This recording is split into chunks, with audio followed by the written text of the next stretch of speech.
ladies and gentlemen of the press, thank you very much for coming. Ukraine is on fire.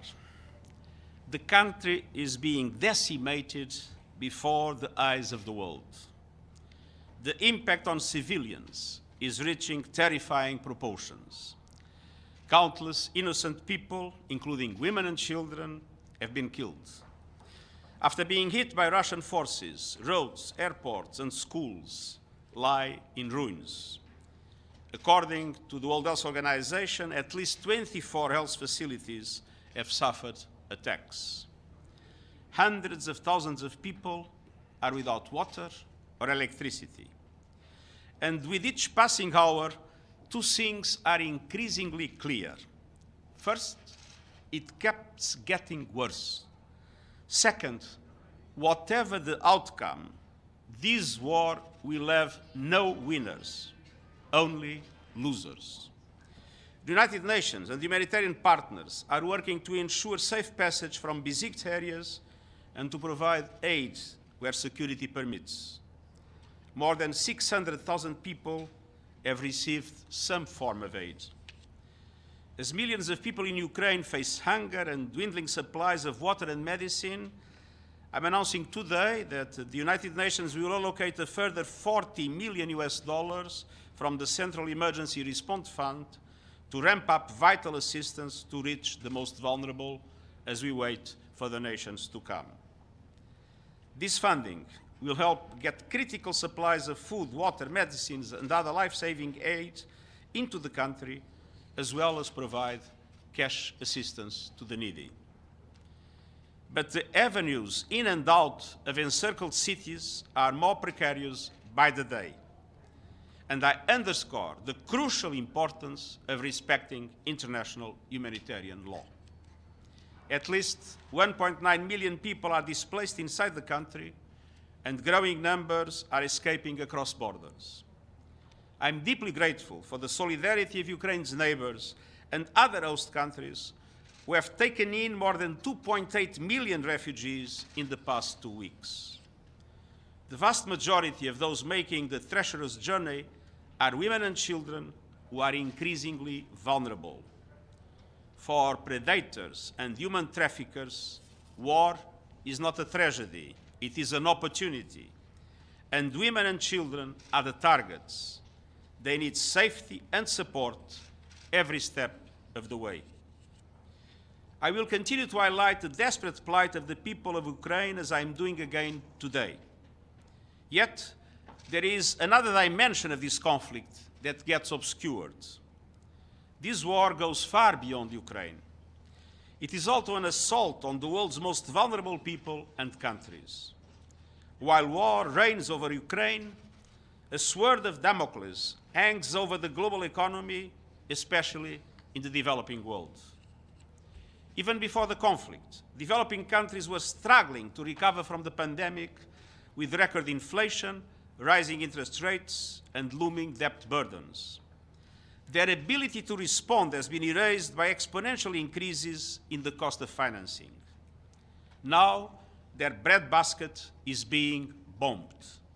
Russia and Ukraine represent more than half of the world's supply of sunflower oil and about 30% of the world's wheat. Ukraine alone provides more than half of the world's food program's wheat supply. Food, fuel, and fertilizer prices are skyrocketing. Supply chains are being disrupted, and the costs and delays of transportation of imported goods when available are at record levels. And all of this is hitting the poorest, the hardest, and planting the seeds for political instability and unrest around the globe. Grain prices have already exceeded those at the start of the Arab Spring and the food riots of 2007-2008.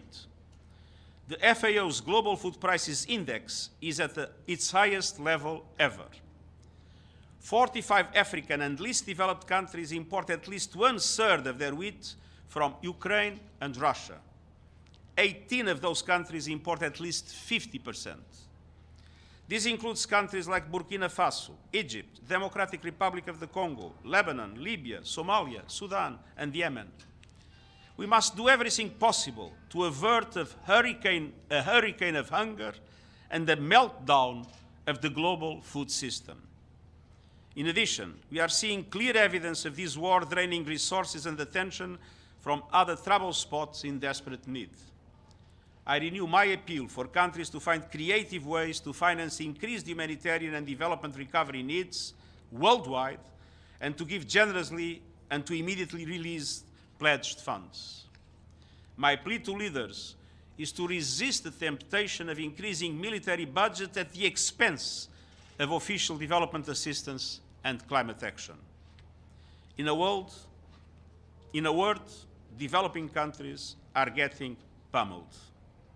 They face a cascade of crises beyond the Ukraine war. We cannot forget COVID and the impacts of climate change, in particular drought.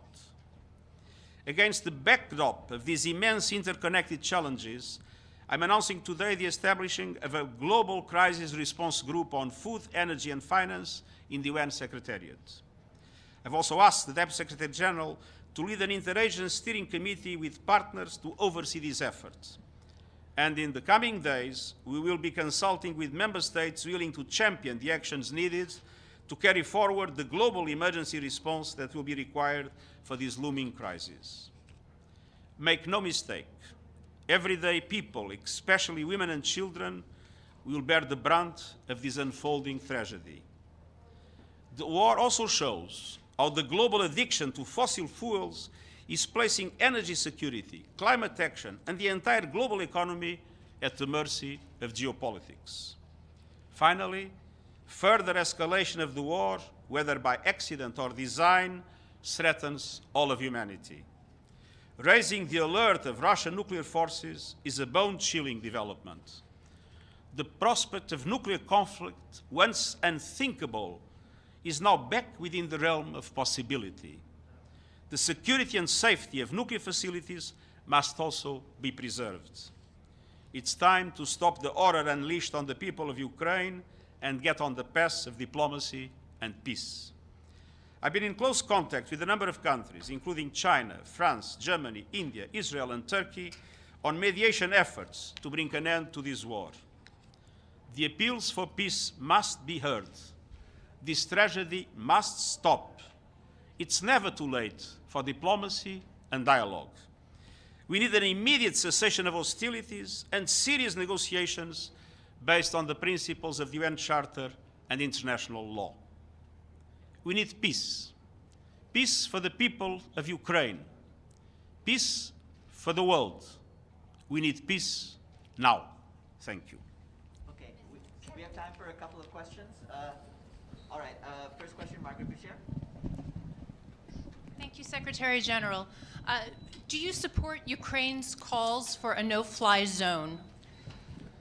That is a matter that, as you know, has been analyzed by a number of countries that considered that possibility as a risk of escalation that could create a global conflict. And it is based on that analysis that I think we need to be prudent, even if I understand the dramatic appeal of the Ukrainian government.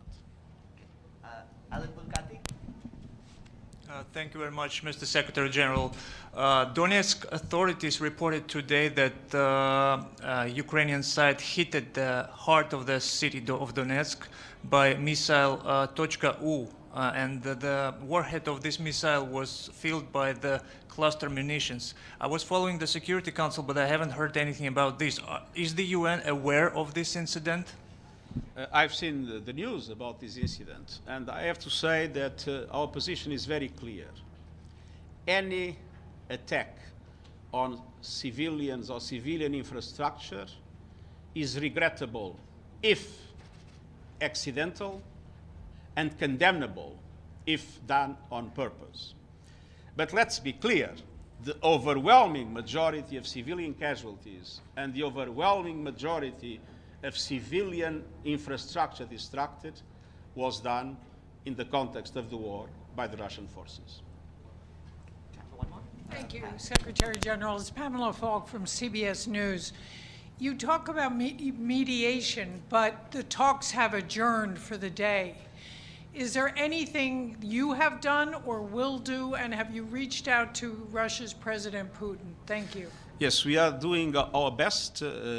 I've talked with a number of leaders that are in permanent contact with President Putin, and of course we consider that it's absolutely essential for an additional effort to make the Russian Federation understand that this war is becoming an absolute nightmare, and to create the conditions for the war to be stopped and for serious negotiations to be put in place.